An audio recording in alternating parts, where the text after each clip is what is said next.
Hi, welcome to the vlog. I'm Tova. This is a very tired and very snuggly Elin, who's also very hot, so I'm going to take her cardigan off.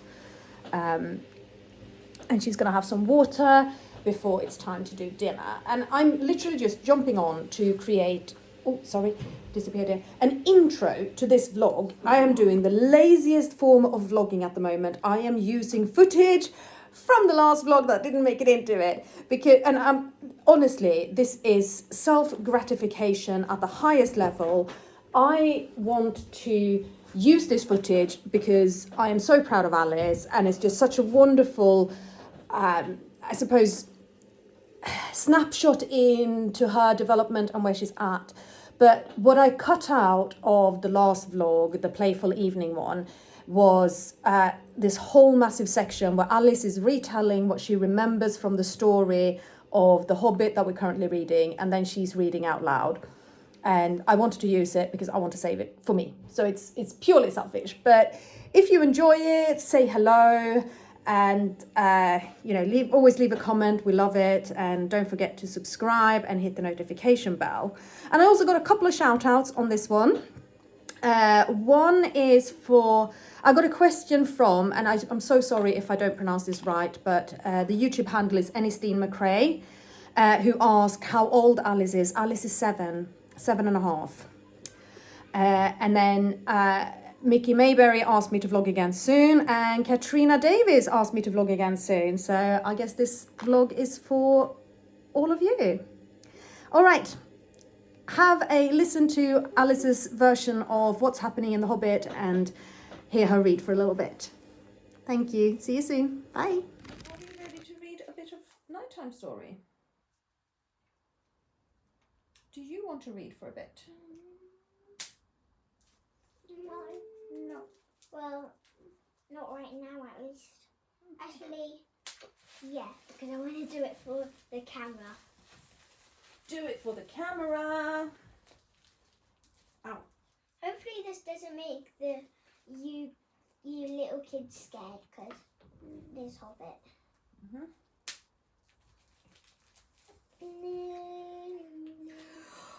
Yeah, we mostly passed all the scary bits at the start, so. We got plenty more scary bits to come. Oh, okay.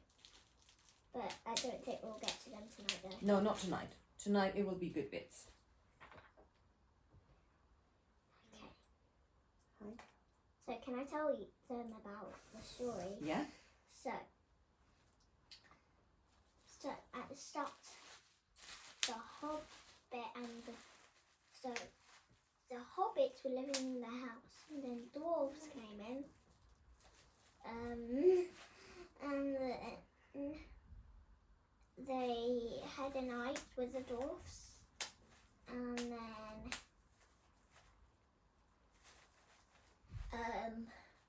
they went off on an adventure together, didn't they? Do you remember what it is the dwarfs want to do? The dwarfs were driven out of their home, the Lonely Mountain, Erebor, by the dragon Smaug, who killed a lot of them and stole all of their golden treasure. Oh yeah. And now 13 dwarves want to take it back. So they went to the dragon. They've not reached the dragon yet. They've only had adventures on the way to the dragon. Oh yeah.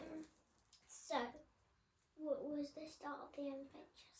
So they started. Bilbo was a very sensible hobbit who never had any adventures and never did anything out of the ordinary. And then the wizard Gandalf came with 13 dwarfs, and they ate all of his food, and the next morning he found himself running off on an adventure with them. And so they're walking or riding ponies. Well, when they had ponies, they were riding ponies. And the first scary thing they came to was the trolls. Trolls, yeah. 3 trolls who wanted to eat them. So a hobbit came, and then the trolls and the hobbit started speaking to each other. And the hobbit was very scared. Yeah. Because he was so tiny and they were so big. Yes. And then the trolls captured the hobbit and the dwarfs but they didn't capture Gandalf the wizard. And so he tricked the trolls into staying up and arguing with each other until the sun came up. And do you remember what happened to the trolls when the sun came up? They died. They turned to stone. Oh yes, tungsten. And do they stay like that forever? Yes. Okay, so they escaped the trolls and then they came to... Like, do the stones stay coloured? No, they like grey stone. Like big boulders, but troll-shaped boulders. And then so they were colourful and then they're just a grey rock. Mm-hmm. Because they're not like the trolls from the film Trolls at all. I know. They basically look like living stone, the trolls in this story. Living stone? Stone, yes. They Wait. look like stone. Even when they're alive. Oh my god. Yes. Like, why? Because that's how Tolkien wrote trolls. Big, scary, dangerous, stupid. Yeah, but the toys aren't. They are colourful. They're nothing to do with the toys. They're completely different kinds of trolls. Oh. I can't imagine the trolls from the film Trolls wanting to eat anybody. Maybe a little bit like the burgers from Trolls. Bergens. Bergens, yeah. Not burgers. Bergens. I told you I've not seen the films! Okay, so they escaped the trolls and they came to Rivendell, where the half-elf, Elrond lives. Yeah. And from there, they went off through the mountains and they got captured by orcs, other big monsters, like trolls, a bit like trolls.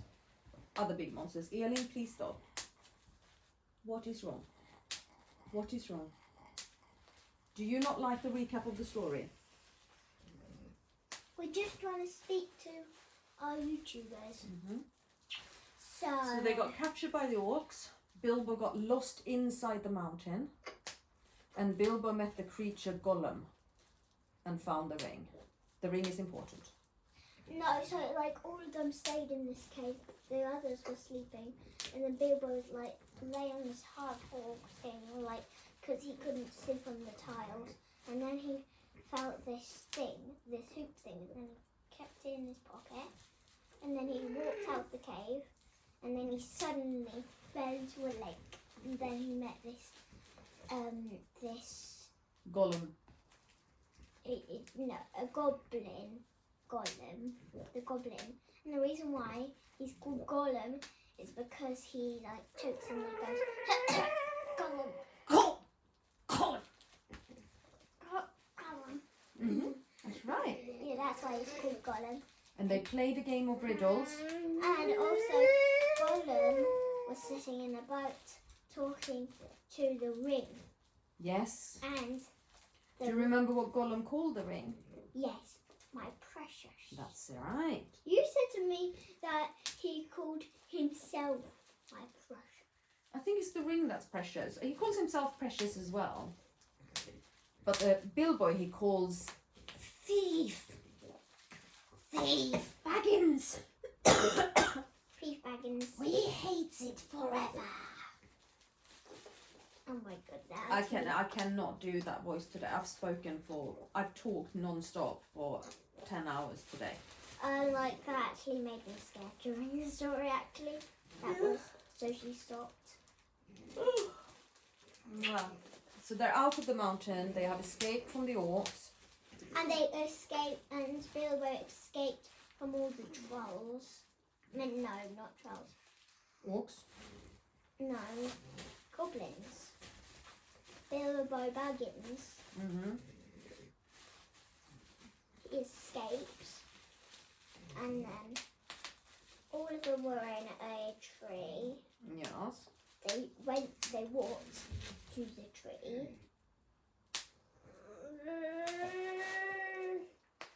And then eagles came and flew them away to safety. Yeah, no, it's because, and then there was the wolves that can't climb. Not little, darling, enormous, dangerous wolves. Enormous dangerous wolves. Called wargs. Wolves, and they were barking at them. Barking? Howling, growling.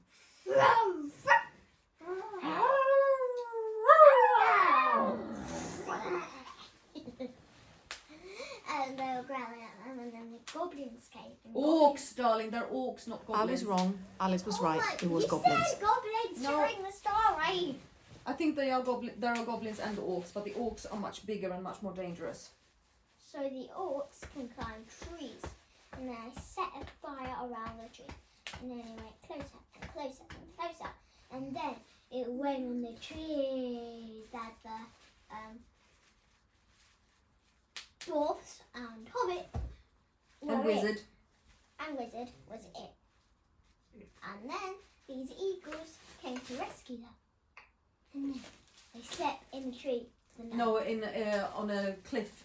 On a cliff for the night. And then in the morning, they got carried with the eagles, and only one of the dwarfs stayed for the longest. And then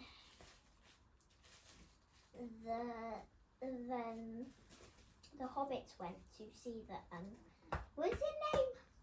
Bjorn. Bjorn. So he's a bear or a human, and he's a shapeshifter.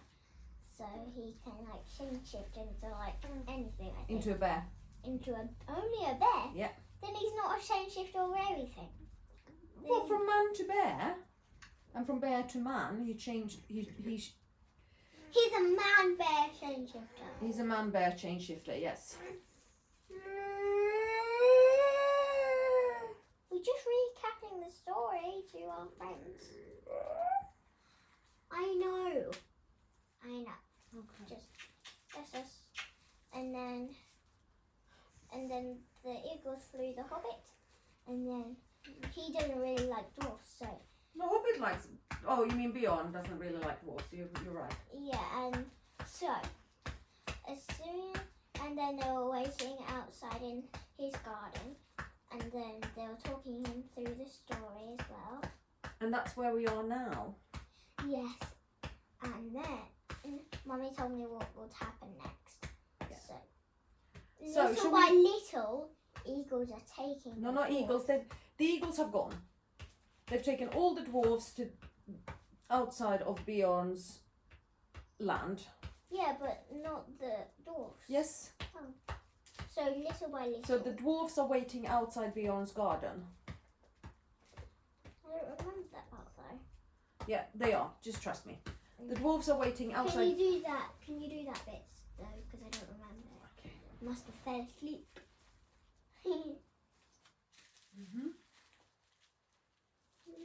Let me. I was gonna read it. Okay. Start there. Okay.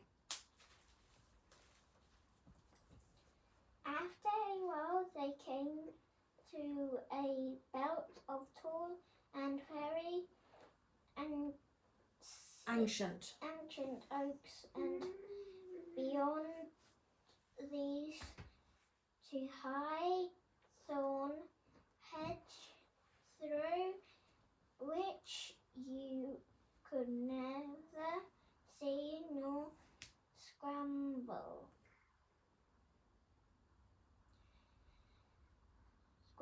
You had better wait here, said the wizard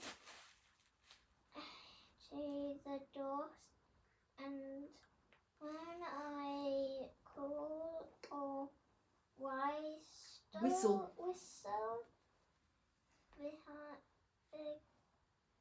behind, is that behind? Begin To come after me.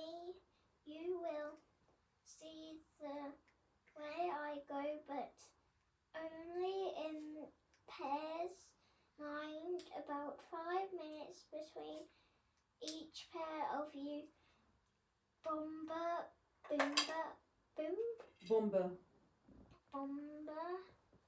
is fattest and will do for 2. He had better come along. come on, Mr. Baggins. There is a gate somewhere around this. I had enough of reading. Somewhere around this Have you heard? way. This way. Okay. And then I'll probably read more, but...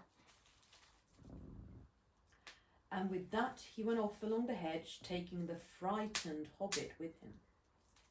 They soon came to a wooden gate, high and broad, beyond which they could see gardens and a cluster of low wooden buildings, some thatched and made of unshaped logs, barns, stables, sheds, and a long, low wooden house. Inside, on the southward side of the great hedge, were rows and rows of hives with bell-shaped tops made of straw. The noise of the giant bees flying to and fro and crawling in and out filled all the air. The wizard and the hobbit pushed open the heavy creaking gate and went down a wide track towards the house. Some horses, very sleek and well groomed, trotted up across the grass and looked at them intently with very intelligent faces. Then off they galloped to the buildings. "They have gone to tell him of the arrival of strangers," said Gandalf.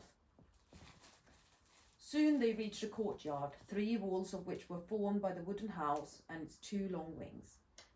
In the middle there was lying a great oak trunk with many lopped branches beside it. Standing near was a huge man with a thick black beard and hair, and great bare arms and legs with knotted muscles. He was clothed in a tunic of wool down to his knees and was leaning on a large axe. The horses were standing by him with their noses at his shoulder. "Oh, here they are," he said to the horses. "They don't look dangerous. You can be off." He laughed a great rolling laugh, put down his axe, and came forward. "Who are you, and what do you want?" he asked gruffly, standing in front of them and towering tall above Gandalf. As for Bilbo, he could have easily trotted through his legs without ducking his head to miss the fringe of the man's brown tunic. "I am Gandalf," said the wizard. "Never heard of him," growled the man. "And what's this little fellow?" he said, stooping down to frown at the hobbit with his bushy black eyebrows. "That is Mr. Baggins, a hobbit of good family and impeachable reputation," said Gandalf. Bilbo bowed. He had no hat to take off and was painfully conscious of his many missing buttons. "I am a wizard," continued Gandalf. "I have heard of you, if you have not heard of me, but perhaps you have heard of my good cousin Radagast, who lives near the southern borders of Mirkwood." "Yes, not a bad fellow as wizards go, I believe. I used to see him now and again," said Beorn. "Well, now I know who you are, or who you say you are. What do you want?" "To tell you the truth, we have lost our luggage and nearly lost our way and are rather in need of help, or at least of advice. I may say we have had rather a bad time with goblins in the mountains." "Okay, goblins." "Goblins?" said the man less gruffly. "Oh ho, so you've been having trouble with them, have you? What did you go near them for?" "We did not mean to. They surprised us at night in a pass which we had to cross. We were coming out of the lands of over west into these countries. It is a long tale." Thanks for